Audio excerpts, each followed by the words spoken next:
ପିଲାମାନେ welcome to my channel Ranjita education. ଆଜି ଆମେ ଷଷ୍ଠ ଶ୍ରେଣୀ ବିଜ୍ଞାନ ବହିର ଦୈର୍ଘ୍ୟ ଆଉ ଦୂରତା ମାପନ ବିଷୟଟିକୁ ପଢ଼ିବା। ଆଚ୍ଛା ପିଲାମାନେ, ତୁମେ ଜାଣିଥିବ ତୁମ ଘରେ ହେଉ କିମ୍ବା ବାହାରେ ହେଉ ସବୁ ତୁମ ଘରଠାରୁ ସ୍କୁଲର ଦୂରତା କେମିତି ମପାଯାଏ। ତୁମେ ଟେଲର୍ ବାଲା ପାଖକୁ ଗଲେ ସେ ତୁମର ଡ୍ରେସ୍ ତିଆରି କରିବା ପାଇଁ ତୁମ ଦେହର ମାପ ନିଏ।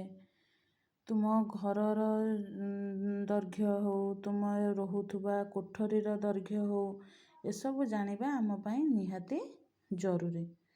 ତାହେଲେ ଆଜି ଆମେ ସେଇ ବିଷୟରେ ପଢ଼ିବା ଯେ ଆମେ ଦୈର୍ଘ୍ୟ ଦୂରତା ମାପିବାର ଆବଶ୍ୟକତା କ'ଣ, ଦୈର୍ଘ୍ୟ ଦୂରତା କେମିତି ମାପିବା। ଆଚ୍ଛା, ତୁମେମାନେ ଜାଣିଥିବ ଯେ ତୁମ ଘରଠାରୁ ତୁମ ସ୍କୁଲର ଦୂରତା, ଆମେ ଯେହେତୁ ଗାଁରେ ରହୁଛନ୍ତି କିମ୍ବା ଘରେ ରହୁଛନ୍ତି, ତେଣୁ ଆମ ଘରଠାରୁ ସ୍କୁଲର ଦୂରତା ପ୍ରାୟତଃ ବହୁତ କମ୍ ହୋଇଥାଏ, 1 କିଲୋମିଟର ଭିତରେ ହୋଇଥାଏ। ମାତ୍ର ଯେଉଁମାନେ ଆମର ବାହାରେ ରୁହନ୍ତି, କଟକ ଭୁବନେଶ୍ୱରରେ ହେଉ ଦିଲ୍ଲୀରେ ହେଉ, ସେମାନଙ୍କ ଘରଠାରୁ ସେମାନଙ୍କ ସ୍କୁଲର ଦୂରତା ବହୁତ ଅଧିକ ହୋଇଥାଏ। ତେଣୁ ସେମାନେ ଗାଡ଼ିରେ ଯାଆନ୍ତି ସ୍କୁଲକୁ। ତାପରେ ଆମେ ଦେଖିବା ଯେ ଦୈର୍ଘ୍ୟ କାହାକୁ କହିବା ଆଉ ଦୂରତ୍ୱ କାହାକୁ କହିବା। ନା, ଦୈର୍ଘ୍ୟ ହେଉଛି ଗୋଟିଏ ବସ୍ତୁର ଦୁଇ ବିନ୍ଦୁ ମଧ୍ୟରେ ଦୂରତାକୁ ଦୈର୍ଘ୍ୟ କୁହାଯାଏ, ଆଉ ପୃଥିବୀ ପୃଷ୍ଠରେ ଦୁଇ ବିନ୍ଦୁ ମଧ୍ୟରେ ଦୂରତାକୁ ଦୂରତ୍ୱ କୁହାଯାଏ। ତାହେଲେ ଆମେ ମାପିବା କେମିତି, ମାପନ କାହାକୁ କୁହନ୍ତି ନା, ଏଇ ଦୈର୍ଘ୍ୟକୁ ଆମେ ଯେଉଁ ଗୋଟେ ନିର୍ଦ୍ଦିଷ୍ଟ ଏକକରେ ମାପିଥାନ୍ତି ତାହାକୁ ମାପନ କୁହାଯାଏ। ତାହେଲେ ଆମେ ମାପିବା କେମିତି ନା, ଆମେ ଆମର ପାଦ ସାହାଯ୍ୟରେ ମାପିପାରିବା, ହାତର ଚାଖଣ୍ଡ ସାହାଯ୍ୟରେ ମାପିପାରିବା, ହାତ ସାହାଯ୍ୟରେ ମାପିପାରିବା, ଦୈର୍ଘ୍ୟ ଫିତା ସାହାଯ୍ୟରେ ମାପିପାରିବା। ଆମ ପାଖରେ ଥିବା ସ୍କେଲ୍ ଦେଖିଥିବ, 15 ସେଣ୍ଟିମିଟର ବ୍ୟବଧାନର ସ୍କେଲ୍ ଅଛି, ତା ସାହାଯ୍ୟରେ ମାପିପାରିବା। ଆହୁରି ବି ଆମେ ମିଟର ଫିତା ମାଧ୍ୟମରେ ମାପିପାରିବା। ଏମିତି ବିଭିନ୍ନ ପ୍ରକାର ମାଧ୍ୟମ ସାହାଯ୍ୟରେ ଆମେ ମାପିପାରିବା। ତୁମେମାନେ ଜାଣିଛ କି ପିଲାମାନେ ଯେ ମାପିବାର ବା ଦୈର୍ଘ୍ୟର ଏକକ କ'ଣ?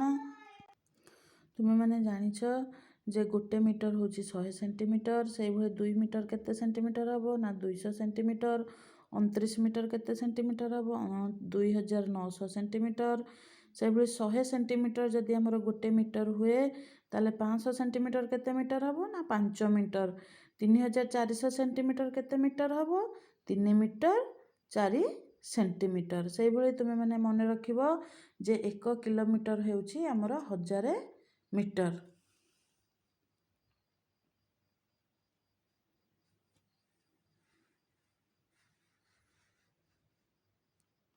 ଆମେ ଏବେ ପ୍ରଶ୍ନ ଉତ୍ତରକୁ ଯିବା। ବିଷୟ ଆମେ ବୁଝିଲେ ଦୈର୍ଘ୍ୟ କ'ଣ, ଦୂରତ୍ୱ କ'ଣ, ମାପନ କ'ଣ, ଆଉ ଆମେ ସେଗୁଡ଼ିକୁ ମାପିବାର ଏକକ ସବୁ କ'ଣ। ଏବେ ଆମେ ସିଧାସଳଖ ଅଭ୍ୟାସକୁ ଯିବା। ଅଭ୍ୟାସରେ 1 ନମ୍ବର ପ୍ରଶ୍ନ ଦେଖିବା, ତା ସହିତ ତାର ଉତ୍ତରକୁ ମଧ୍ୟ ବୁଝିବା। ଦେଖ, ଦୈର୍ଘ୍ୟ ଦୂରତା ବିଷୟର ପ୍ରଥମ କ୍ୱେଶ୍ଚନ୍ ଆମ ପାଇଁ ଅଛି, ଗୋଟେ କୂଅର ଗଭୀରତା ବା ସେଥିରେ ଥିବା ପାଣିର ଗଭୀରତାକୁ ଆମେ କିପରି ମାପିବା ନା, ବାଉଁଶ ସାହାଯ୍ୟରେ ମାପିପାରିବା, ବାଡ଼ି ସାହାଯ୍ୟରେ ମାପିପାରିବା, ମିଟର ସ୍କେଲ୍ ସାହାଯ୍ୟରେ ମାପିପାରିବା। ତାପରେ ହେଲା ଗୋଟେ ଗଛ ଗଣ୍ଡିର ଗୋଲେଇ କେମିତି ମାପିବା ନା, ମାପ ଫିତା ସାହାଯ୍ୟରେ ମାପିବା। ତାପରେ ଗ ନମ୍ବର, ଗୋଟେ ଉତ୍ତପ୍ତ ପିନ୍ କଣ୍ଟାର ଦୈର୍ଘ୍ୟ କେମିତି ମାପିବା। ତୁମେମାନେ ଦେଖିଥିବ, ତୁମମାନଙ୍କ ପାଖରେ ଯଦି ଜ୍ୟାମିତି ବାକ୍ସ ଥିବ, ତାହେଲେ ଜ୍ୟାମିତି ବାକ୍ସରେ ଗୋଟେ 2 ମୁନିଆ ବୋଲି ଆମେ ତାକୁ କୁହନ୍ତି, ତାର 2ଟି ମୁନ ଥାଏ, ତାକୁ ଡିଭାଇଡର କୁହାଯାଏ। ତାହେଲେ ସେ ଡିଭାଇଡର ସାହାଯ୍ୟରେ ଆମେ ମାପିପାରିବା। ତାପରେ ଘକୁ ଆସିବା, ତୁମର ପକ୍କା ସ୍କୁଲ ଘରର ଉଚ୍ଚତା କେମିତି ମାପିବ ନା, ବାଡ଼ି ସାହାଯ୍ୟରେ ମାପିବା ବା ମିଟର ଫିତା ସାହାଯ୍ୟରେ ମାପିବା। ତାପରେ 2 ନମ୍ବରକୁ ଯିବା। 2 ନମ୍ବର ପ୍ରଶ୍ନ ଦେଖ। 2 ନମ୍ବର କ ଦେଇଛି, 2ଟି ସହର ମଧ୍ୟରେ ଦୂରତାକୁ ମିଟର ଏକକରେ ପ୍ରକାଶ କରାଯାଏ। ଭୁଲ। 2ଟି ସହର ମଧ୍ୟରେ ଦୂରତାକୁ କିଲୋମିଟରରେ ପ୍ରକାଶ କରାଯାଏ। ମାନକ ମାପର ଆବଶ୍ୟକତା ନାହିଁ, ଏଟା ଭୁଲ। ମାନକ ମାପର ଆବଶ୍ୟକତା ଅଛି।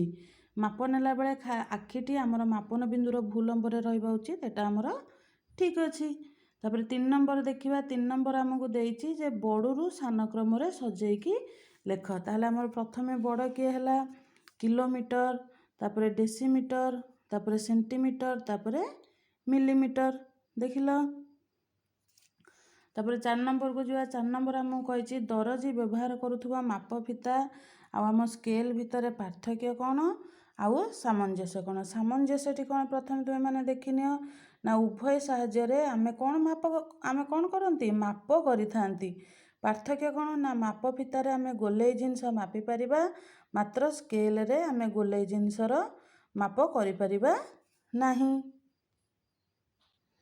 ତାପରେ ଯିବା ଆମେ 5 ନମ୍ବର ପ୍ରଶ୍ନକୁ। 5 ନମ୍ବର କ'ଣ, ପାଞ୍ଚ ନମ୍ବରକୁ ଯିବା ନା ଆମର ବାହୁର ଦୈର୍ଘ୍ୟକୁ କାହିଁକି ଦୂରତାର ଏକକ ରୂପେ ନେଇପାରିବାନି। ଆମେ ଟିକେ ଆଗରୁ ପଢ଼ିଥିଲେ ଯେ ଆମର ଗୋଟେ ମାନକ ମାପ ଦରକାର। ମାନକ ମାପ ମାନେ ଯେଉଁଟା ସମସ୍ତଙ୍କ ପାଇଁ ସମାନ ହେଇଥିବ। ଏଇ ବାହୁର ଦୈର୍ଘ୍ୟ ଆମ ସମସ୍ତଙ୍କର ଅଲଗା ଅଲଗା ହୋଇଥାଏ, ତେଣୁ ଏହାକୁ ଆମେ କେବେ ହେଲେ ମାନକ ମାପ ଭାବରେ ନେଇପାରିବା ନାହିଁ। ତାପରେ ଯିବା 6 ନମ୍ବରକୁ। 6 ନମ୍ବର ଦେଇଛି 5.3 ମିଟରକୁ ସେଣ୍ଟିମିଟରରେ ପ୍ରକାଶ କର। ଦେଖ ଏଠି ତୁମମାନଙ୍କ ପାଇଁ ମୁଁ ଲେଖିଦେଇଛି ଯେ 1 ମିଟର ହେଉଛି 100 ସେଣ୍ଟିମିଟର, ତେଣୁ 5.3 ମିଟରଟି ହେଲା 5.3 ଇଣ୍ଟୁ 100 ସେଣ୍ଟିମିଟର, ଯେଉଁଟାକି ହେଲା 530 ସେଣ୍ଟିମିଟର। ଲେଖି ରଖିବ ପିଲାମାନେ। ତାପରେ 7 ନମ୍ବର ଦେଖିବା ଯେ ଦୁଇଟି ସହର ମଧ୍ୟରେ ଦୂରତା ଯଦି ଆମର 37.3 କିଲୋମିଟର ହୁଏ, ତାହେଲେ ସେଟାକୁ ଆମେ ମିଟରରେ ପ୍ରକାଶ କରିବା। ଠିକ୍ ସେହିଭଳି ତୁମକୁ ଟିକେ ଆଗରୁ କହିଥିଲି ଯେ 1 କିଲୋମିଟର ହେଉଛି 1000 ମିଟର, ତେଣୁ ଏଠି 37.3ରେ ଆମେ 1000 ମିଟର ଗୁଣିଦେବା, ଯେଉଁଟାକି ଆମର ହେବ 37,300 ମିଟର। ଏବେ ଯିବା ଆମେ 8 ନମ୍ବର ପ୍ରଶ୍ନକୁ। 8 ନମ୍ବର ପ୍ରଶ୍ନ କ'ଣ ଦେଇଛି ନା ଗୋଟେ ପିଲାଟେ ସ୍କେଲରେ ମାପୁ ମାପୁ ସେ 7.3 ସେଣ୍ଟିମିଟର ବଦଳରେ 2.3 ସେଣ୍ଟିମିଟର ନେଲା। ତାମାନେ ଆମେ ସ୍କେଲ ତ ଦେଖିଛନ୍ତି, ସ୍କେଲର ଆରମ୍ଭ ହୁଏ ଆମର 0 ସେଣ୍ଟିମିଟରରୁ, ଶେଷ ହୋଇଥାଏ ଆମର 15 ସେଣ୍ଟିମିଟରରେ। ତେଣୁ ଆମେ ଯଦି 2.9ରୁ 7.3 ପର୍ଯ୍ୟନ୍ତ ମାପିବା, ତାହେଲେ ତାର ଦୈର୍ଘ୍ୟ କେତେ ହେବ ନା ଆମେ ବଡ଼ ବିନ୍ଦୁରୁ ସାନ ବିନ୍ଦୁକୁ ଫେଡ଼ିଦେବା। ତାମାନେ 7.3ରୁ 2.9କୁ ଫେଡ଼ିବା, ଆମେ କେତେ ପାଇବା 4.4 ସେଣ୍ଟିମିଟର। ତାପରେ 9 ନମ୍ବରଟି ଦେଖ, ଦୈର୍ଘ୍ୟ ମାପିବା ପାଇଁ ଆମେ ବ୍ୟବହାର କରୁଥିବା ବିଭିନ୍ନ ଉପାୟ ଗୁଡ଼ିକ ଲେଖ। ଦୈର୍ଘ୍ୟ ମାପିବା ପାଇଁ ଆମେ ଆଗରୁ ବି ପଢ଼ି ସାରିଲେଣି ଏଗୁଡ଼ିକ, ଯେ ଦୈର୍ଘ୍ୟ ମାପିବାର କ'ଣ କ'ଣ ସବୁ ଉପାୟ ଅଛି। ଗୋଟେ ହେଲା ମାପ ଫିତା, ତାପରେ ଆମର ସ୍କେଲ, ତାପରେ ହେଲା ଆମେ ସୂତା ବା ଦଉଡ଼ି ସାହାଯ୍ୟରେ ମାପିପାରିବା। ତାପରେ ଦେଖ ହାତ ସାହାଯ୍ୟରେ ମାପିପାରିବା, ହାତର ଚାଖଣ୍ଡ ସାହାଯ୍ୟରେ ମାପିପାରିବା, ତାପରେ ପାଦ ସାହାଯ୍ୟରେ ମାପିପାରିବା, ବାଡ଼ି ବା ବାଉଁଶ ସାହାଯ୍ୟରେ ମାପିପାରିବା। ଭାବୁଛି ତୁମମାନଙ୍କ ପାଇଁ ବିଷୟଟା ହେଲ୍ପଫୁଲ୍ ଥିବ। ଯଦି ତୁମମାନଙ୍କୁ ଭଲ ଲାଗୁଥାଏ ତାହେଲେ ନିଶ୍ଚିନ୍ତ ଲାଇକ୍, କମେଣ୍ଟ ଆଉ ସବସ୍କ୍ରାଇବ୍ କରିବ।